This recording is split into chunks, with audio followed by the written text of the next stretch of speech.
지난 주일 성령 강림 주일을 맞이해서 교회는 좋은 시설 또 좋은 프로그램도 필요하지만 무엇보다 성령이 이끄시고 성령의 말하게 하심에 따라 역사하는 교회가 더 좋은 교회임을 함께 말씀을 나눴는데요. 저를 비롯하여서 우리 모두가 사람의 생각보다는 성령이 말하는 대로 잘 순종하여서 성령 체험이 많은 공동체가 될 수 있도록 여러분 계속해서 기도해 주길 소망합니다. 오늘은 성령이 역사하는 교회 두 번째 시간으로 성령과 인격, 다시 말해서 성령과 성품이라는 주제로 함께 은혜를 나누도록 하겠습니다. 우리는 성령 하나님을 이해할 때 두 가지 균형이 필요한데 그것은 뭐냐면 성령님의 능력, 파워이지요. 그와 동시에 또 한 가지 필요한 것은 뭐냐면 성령님의 인격성입니다. 성령님의 그 성품을 말하는 것이죠. 그래서 우리는 이 두 가지에 대한 균형 잡힌 이해가 필요합니다. 왜냐하면 그동안 한국 교회는요, 이 성령의 역사를 어떤 방언이나 신유의 그런 은사들, 그래서 외적으로 보여주는 거에 좀 치중을 했는데 우리는 성령의 인격성 그리고 성령의 성품의 변화에 대해 관심을 갖고 균형을 이루어야 합니다.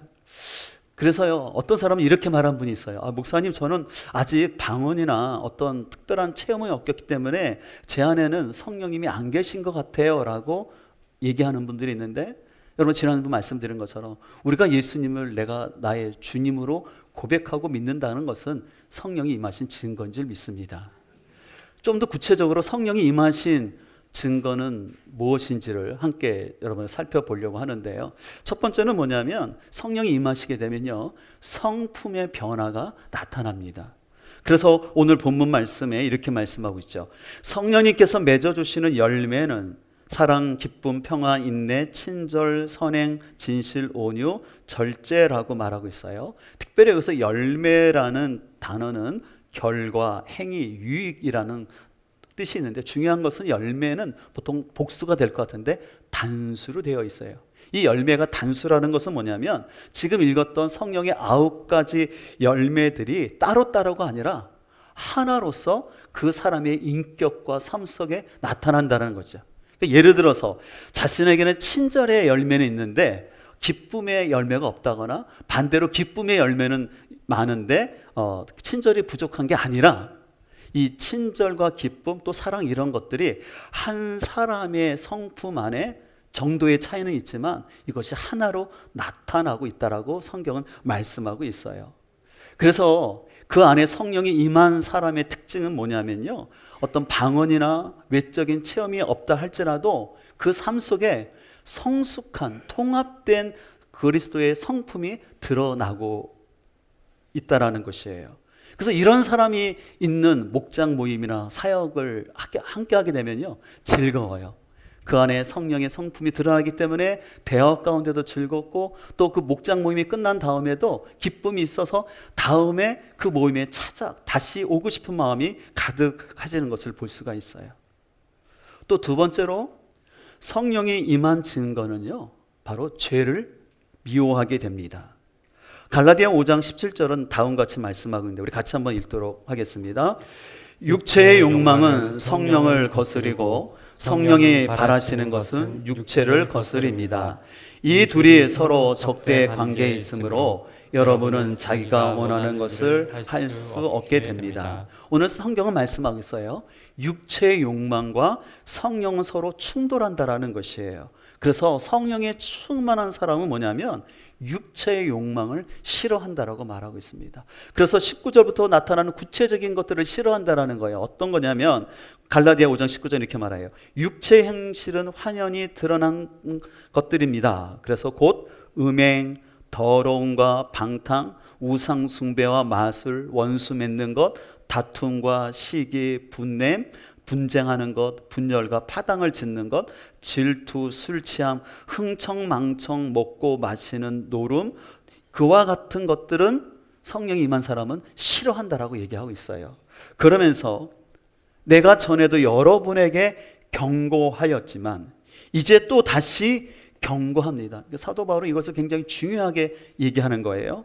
그래서 이런 짓을 하는 사람들은 바로 아까 말했던 이런 죄를 짓는 사람들은 하나님의 나라를 어떻게 된다고 말하고 있습니까?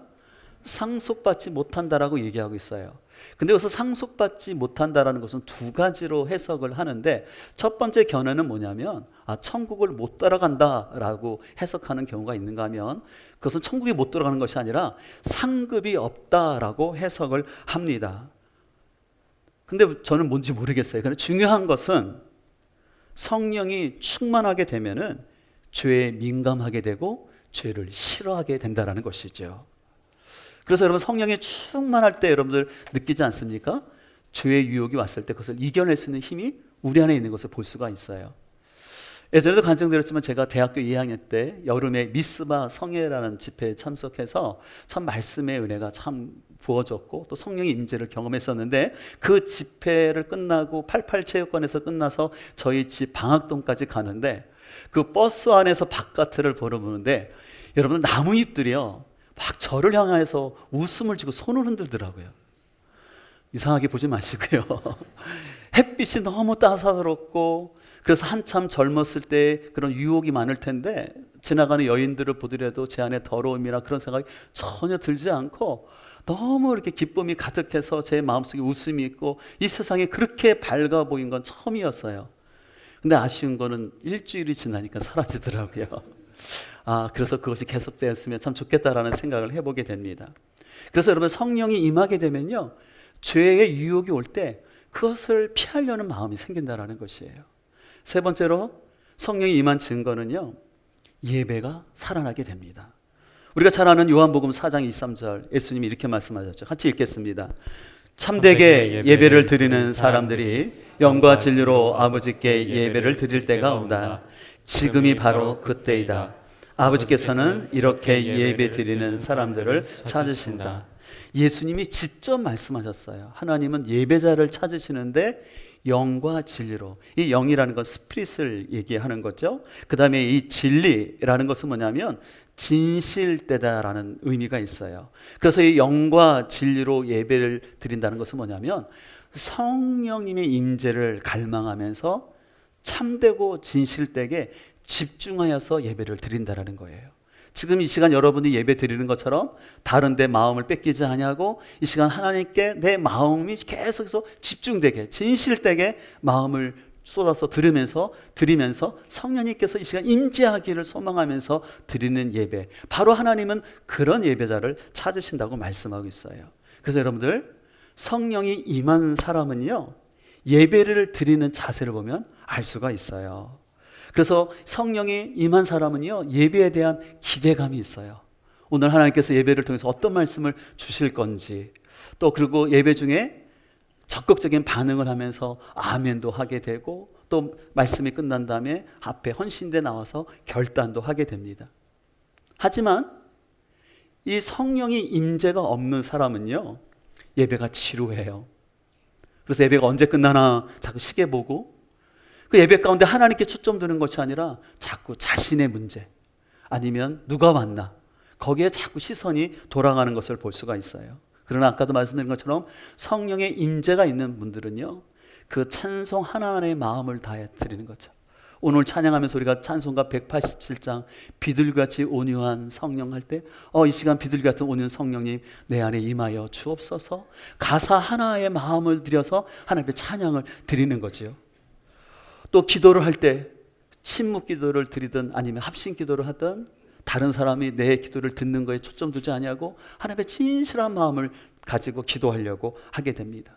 그러면서 말씀을 들을 때도 이 말씀이 하나님 나에게 주시는 말씀이구나 라고 들으면서 그 말씀 가운데 회개를 하게 되는 것이죠. 마치 사도행전 2장에 나오는 그 베드로의 설교를 듣고 반응하는 사람들처럼 보여집니다. 그래서 사도행전 2장 37절에 이렇게 말하고 있어요.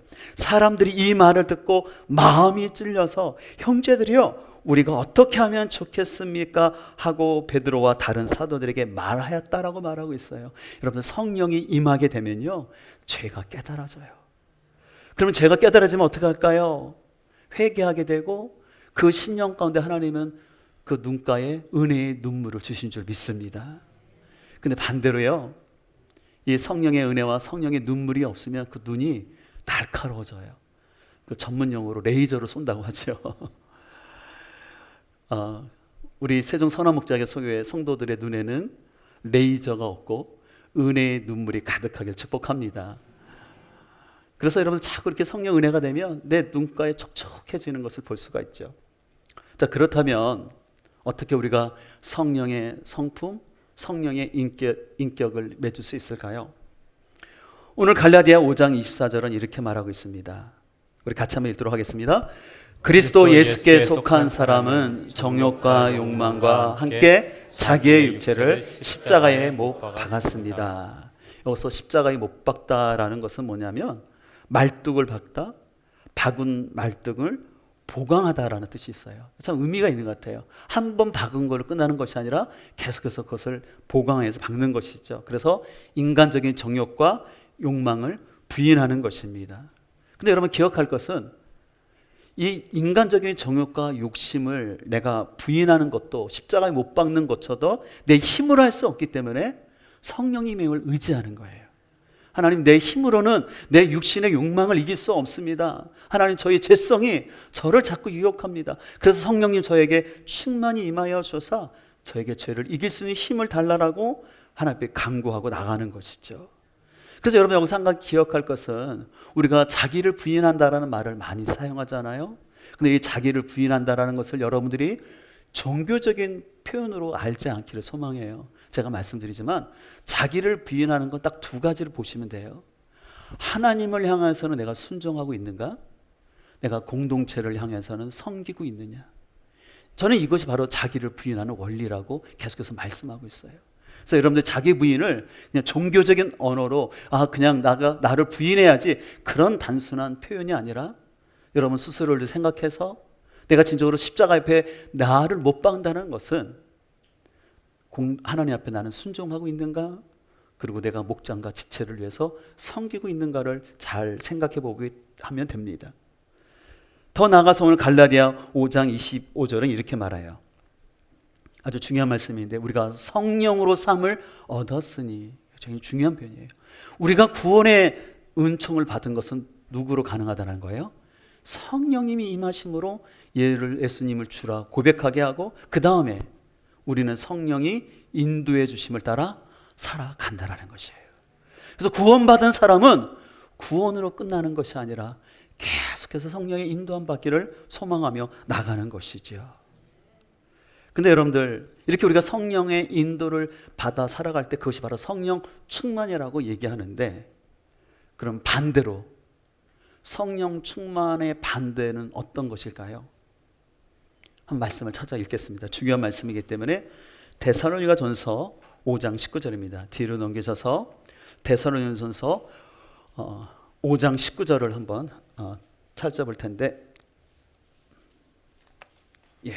거기에 뭐라고 말씀하고 있냐면 이렇게 말씀하고 있어요. 성령을 소멸하지 말며. 성령을 소멸하지 말라라는 거예요. 근데 여기서 소멸하지 말라라는 것은 뜻이 뭐냐면요, 불을 끄다, 불을 꺼지게 하다, 물을 붓다라는 것이에요. 근데 이거를 타인이 하는 것이 아니라 내 스스로가 성령의 불을 끄는 거라는 것이에요. 그래서요, 어떤 사람은요, 이 성령의 충만함으로 인하여서 자신과 주변 사람들을 따뜻하게 하고 은혜가 넘치는 삶을 살아갑니다.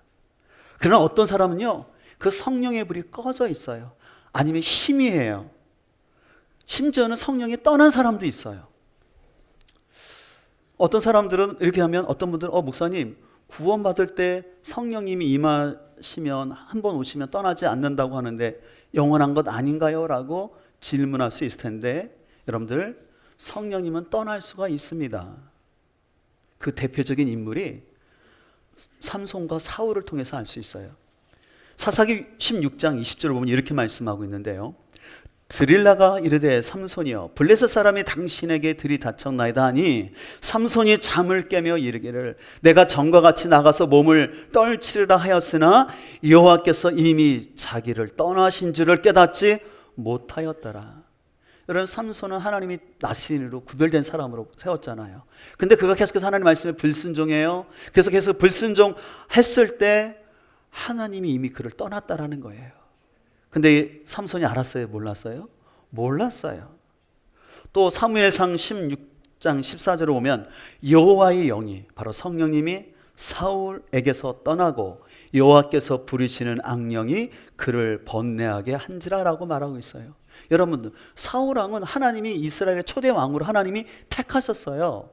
근데 여전히 지금 사울왕은 왕이었고요, 그는 여전히 왕으로서 통치하고 있었어요. 그러나 사울왕이 계속해서 하나님께 불순종했을 때 하나님의 영, 성령이 떠났다라는 것이에요. 그래서 그 결과가 어떻게 됐습니까? 그 안에 수많은 번뇌가 찾아오면서 계속해서 다윗을 시기하고 죽이고 질투하는 마음이 그 안에 가득한 것을 볼 수가 있어요. 우리는 오늘 이 말씀을 깊이 좀 받아들여야 합니다. 내가 과거에 한번 예수님을 시인하고 내가 성령 체험을 받은 것이 중요한 것이 아니라 내가 계속해서 하나님 앞에 불순종하고 있을 때 주의 영이 떠나고 성령의 불이 꺼진 삶이 될 수 있다는 것이에요. 심지어는 내가 여전히 교회에서 직분이 있고 예배를 드리고 있고 더 나아가서는 열심히 교회에서 봉사하고 있다 할지라도 내가 주의 영이 떠난 채로 종교 생활을 할 수 있다는 것이에요. 이렇게 성령이 떠난 채로 종교 생활을 하면 어떻게 되는 줄 아십니까? 자신의 영이 죽어요. 자신의 영이 죽을 뿐만 아니라 그 가족 식구들도 그 영향을 받고요, 주변 사람들이 그 사람으로 인해서 잘못된 오염을 받게 됩니다.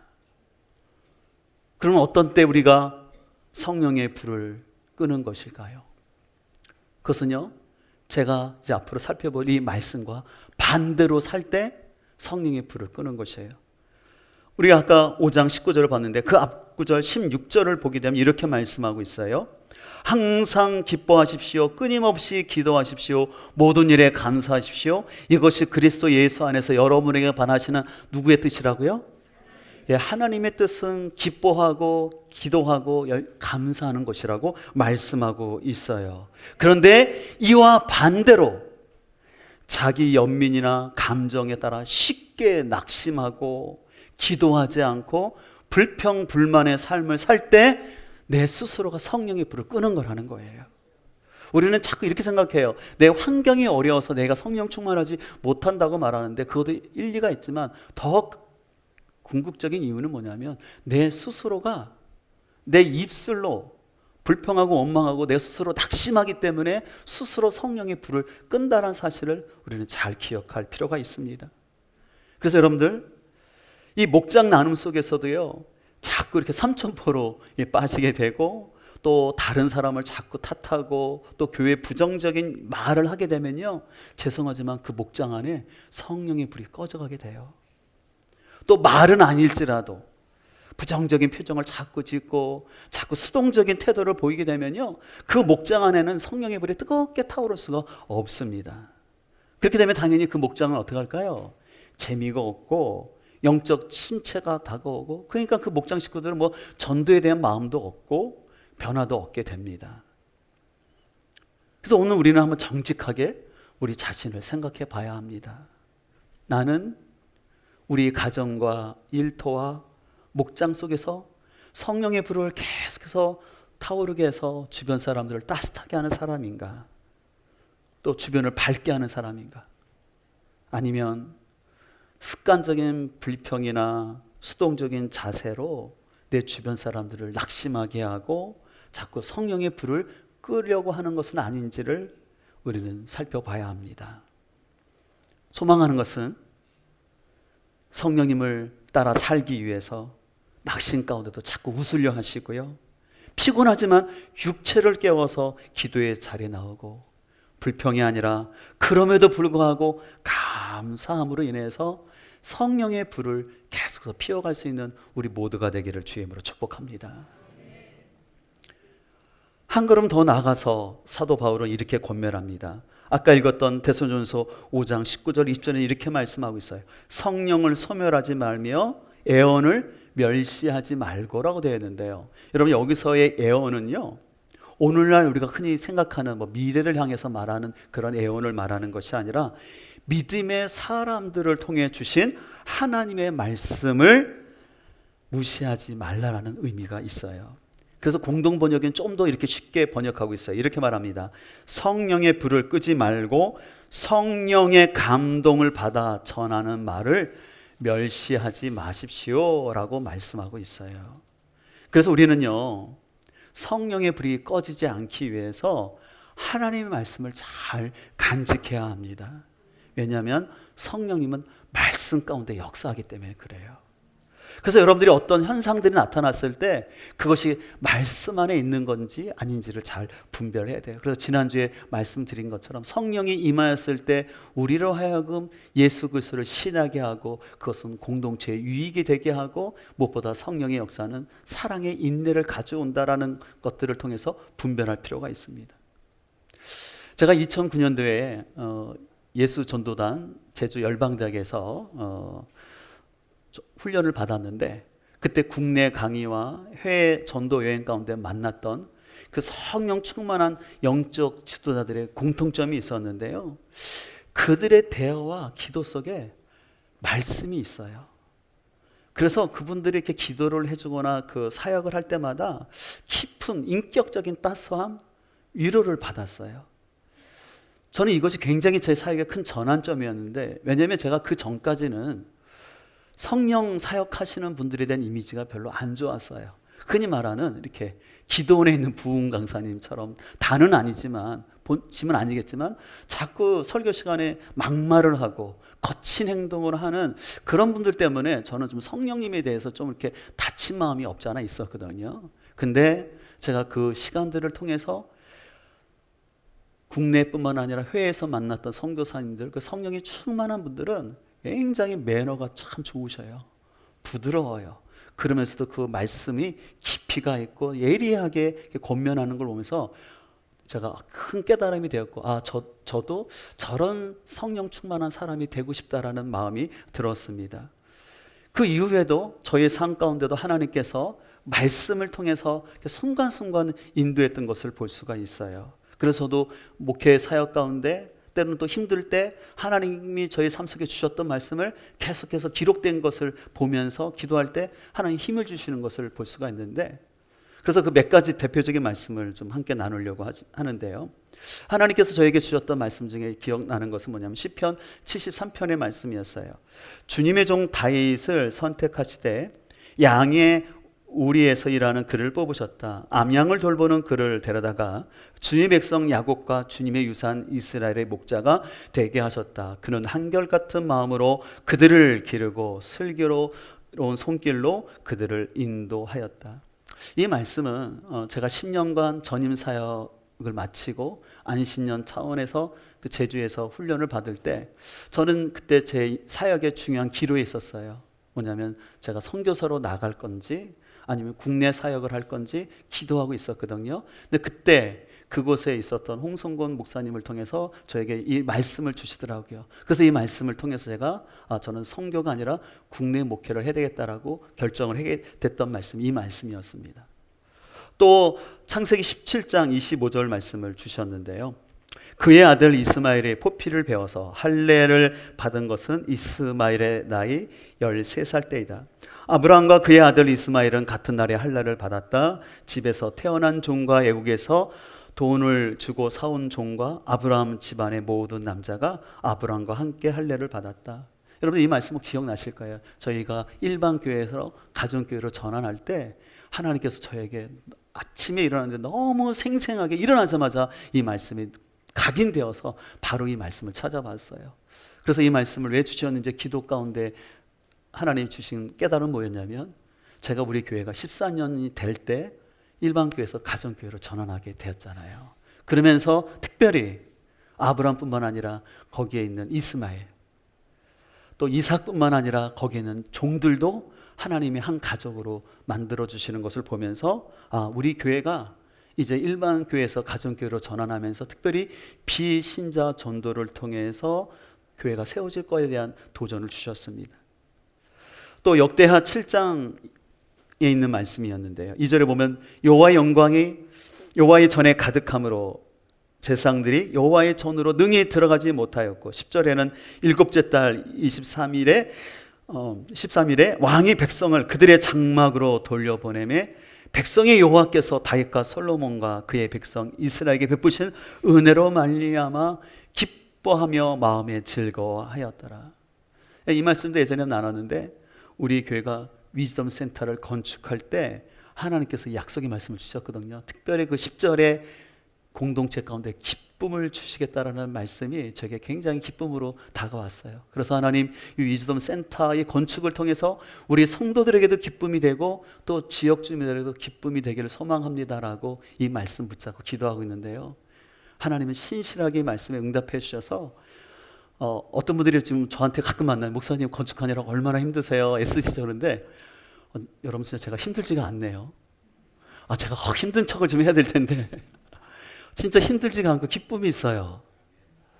민원이 충분히 생길 만한데 민원이 안 생기고 생길 것 같으면 하나님 살짝 막아주시고 그래서 건축이 너무 순조롭게 또 공사를 맡으신 장로님과 오시는 반장님들이 다들 착해요. 제가 욕하는 걸 한 번도 못 들었어요. 흔히 노가다판이라고 하잖아요.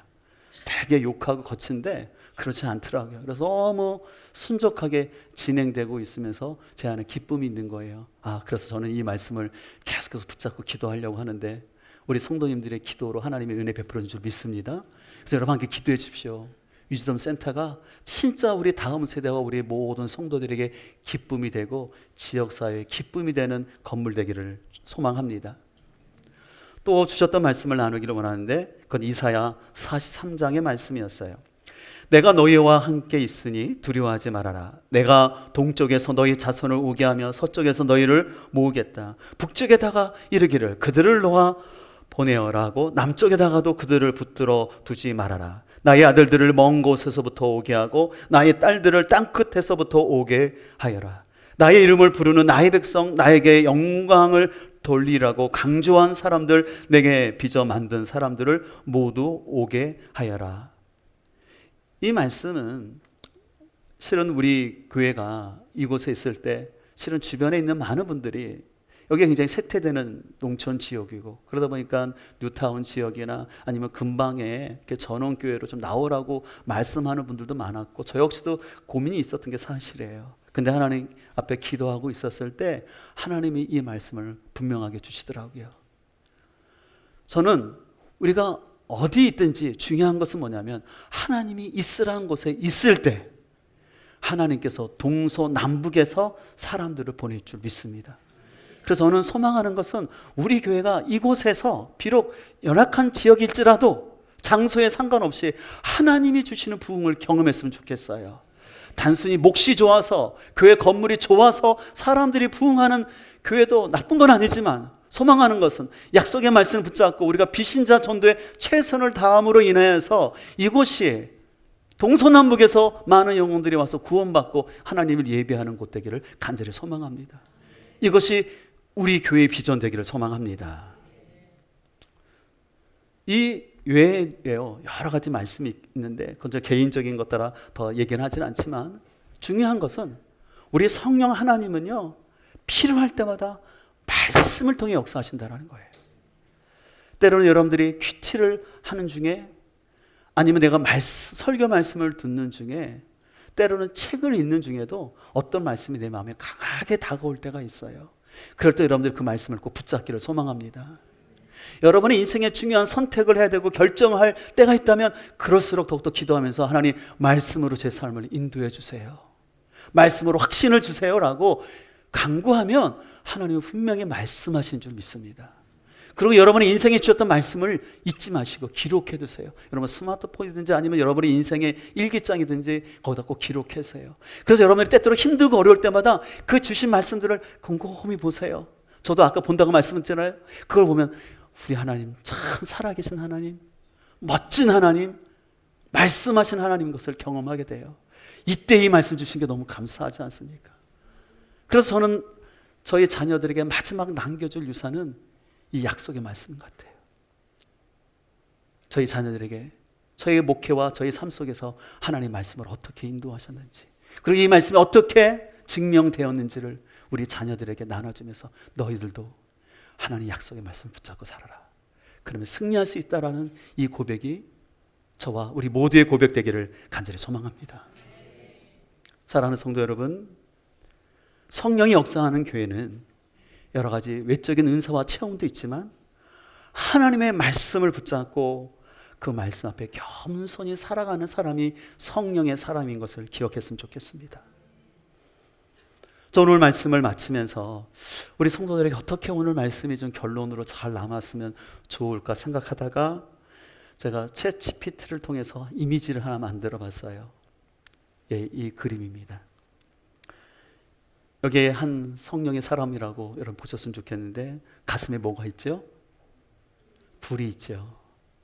그 가슴 속에 성령의 불이 꺼지지 않고 타오르는 것입니다.